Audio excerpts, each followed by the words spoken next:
भाई बहन, पति पत्नी, प्रेमिका, मित्र शत्रु, सगे संबंधी इत्यादि संसार के जितने भी रिश्ते नाते हैं सब मिलते हैं, क्योंकि इन सब को हमें या तो कुछ देना होता है या इनसे कुछ लेना होता है।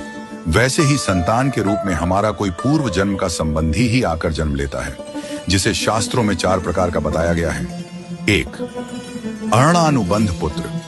पूर्व जन्म का कोई ऐसा जीव जिससे आपने ऋण लिया हो या उसका किसी भी प्रकार से धन नष्ट किया हो, वह आपके घर में संतान बनकर जन्म लेगा।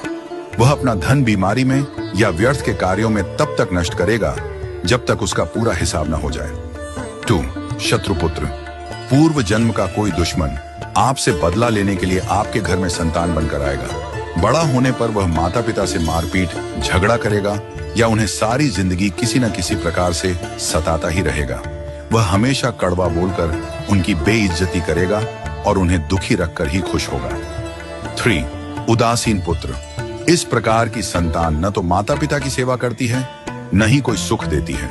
वह उन्हें उनके हाल पर मरने के लिए छोड़ देती है। विवाह होने पर यह माता पिता से अलग हो जाते हैं और उनकी चिंता नहीं करते। 4. सेवक पुत्र। पूर्व जन्म में यदि आपने किसी की खूब सेवा की है तो वह अपनी की हुई सेवा का ऋण उतारने के लिए आपकी सेवा करने के लिए पुत्र बनकर आता है। जो बोया है वही तो काटोगे। यदि अपने माता पिता की सेवा की है तो ही आपकी संतान बुढ़ापे में आपकी सेवा करेगी, वरना कोई पानी पिलाने वाला भी पास न होगा। आप यह न समझें कि यह सब बातें केवल मनुष्य पर ही लागू होती हैं। इन 4 प्रकार में कोई भी जीव आ सकता है।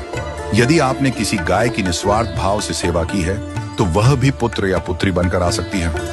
यदि आपने गाय को स्वार्थवश पालकर उसके दूध देना बंद करने के पश्चात उसे घर से निकाल दिया हो तो वह ऋणानुबंध पुत्र या पुत्री बनकर जन्म लेगी। यदि आपने किसी निर्दोष जीव को सताया है तो वह आपके जीवन में शत्रु बनकर आएगा।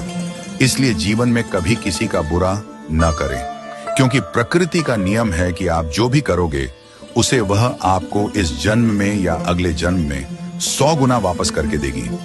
यदि आपने किसी को 1 रुपया दिया है तो समझो आपके खाते में 100 रुपया जमा हो गए हैं। यदि आपने किसी का 1 रुपया छीना है तो समझो आपकी जमा राशि से 100 रुपये निकल गए। जरा सोचिए, आप कौन सा धन साथ लेकर आए थे और कितना साथ लेकर जाओगे। जो चले गए वे कितना सोना चांदी साथ ले गए। मरने पर जो सोना चांदी धन दौलत बैंक में पड़ा रह गया, समझो वह व्यर्थ ही कमाया। औलाद अगर अच्छी और लायक है तो उसके लिए कुछ भी छोड़कर जाने की जरूरत नहीं है, वह खुद ही कमा लेगी।